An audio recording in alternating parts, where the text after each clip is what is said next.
Hello. എൻ്റെ ലൈഫിലെ ഏറ്റവും മെമ്മറബിളായ ദിവസങ്ങളാട്ടോ ഈ കഴിഞ്ഞു പോയതും ഇപ്പം നടക്കാൻ പോകുന്നതും. അതിൻ്റെ വീഡിയോസ് കുറേയൊക്കെ മിസ്സായി, എങ്കിലും എന്താന്ന് കാര്യം പറയാം.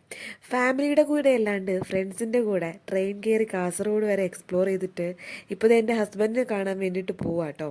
എൻ്റെ ഈ സന്തോഷം എന്നെപ്പോലെ ഹോം സിക്കുള്ള കുറച്ച് കുട്ടികൾക്ക് മാത്രമേ മനസ്സിലാവൂ. അങ്ങനെ കാസർഗോഡ് നിന്ന് നേരെ ട്രെയിൻ കയറി മംഗലാപുരത്ത് എത്തി. മംഗലാപുരത്ത് എന്നെ പിക്ക് ചെയ്യാൻ വേണ്ടി പുള്ളി വന്നിട്ടുണ്ടായിരുന്നു. ഇതെൻ്റെ ബെസ്റ്റ് ഫ്രണ്ട് ആട്ടോ ആൽബർട്ട്. എന്നെ ഡ്രോപ്പ് ചെയ്യാൻ വേണ്ടിയിട്ട് വന്നതാണ്. ഫ്രണ്ടിനോട് ടാറ്റ ബൈ ബൈ പറഞ്ഞ് ഞങ്ങൾ നേരെ ബാംഗ്ലൂർക്ക് പോവാണ്. ഫൈനലി നീണ്ട 2 മാസത്തിൻ്റെ കാത്തിരിപ്പിന് ശേഷം ഞങ്ങളത് മീറ്റ് ചെയ്തിരിക്കുകയാണ്. So happy. ഇനി ഞങ്ങളുടെ ലോകമാട്ടോ. കുറച്ച് നല്ല മഴയായതുകൊണ്ട് വീഡിയോ ഒന്നും എടുക്കാൻ പറ്റിയില്ല. ഞങ്ങളിത് ബാംഗ്ലൂർക്ക് ഷിമോഗയ്ക്ക് റീച്ച് ആയിട്ടുണ്ട്.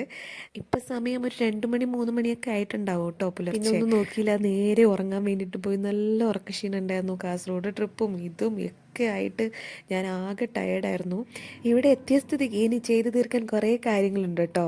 പുള്ളി പഠിച്ച കോളേജ്, പുള്ളി താമസിച്ച ഹോസ്റ്റൽ, പുള്ളി പോയ ചർച്ച്, ഇങ്ങനെ കേട്ടു മാത്രം പരിചയമുള്ള കുറേ സ്ഥലങ്ങൾ എക്സ്പ്ലോർ ചെയ്യണം എന്ന് ആഗ്രഹമുണ്ട്. നല്ല വിശപ്പുണ്ടായിരുന്നു. പുറത്തുനിന്ന് ഇഡ്ഡലി വടയൊക്കെ വാങ്ങിയിട്ട് വന്നു. സത്യം പറയാലോ, വായിൽ വെക്കാൻ കൊള്ളില്ല. അപ്പോൾ ബാക്കി വിശേഷങ്ങളൊക്കെ നെക്സ്റ്റ് വീഡിയോയിൽ കാണാം. ടാറ്റാ.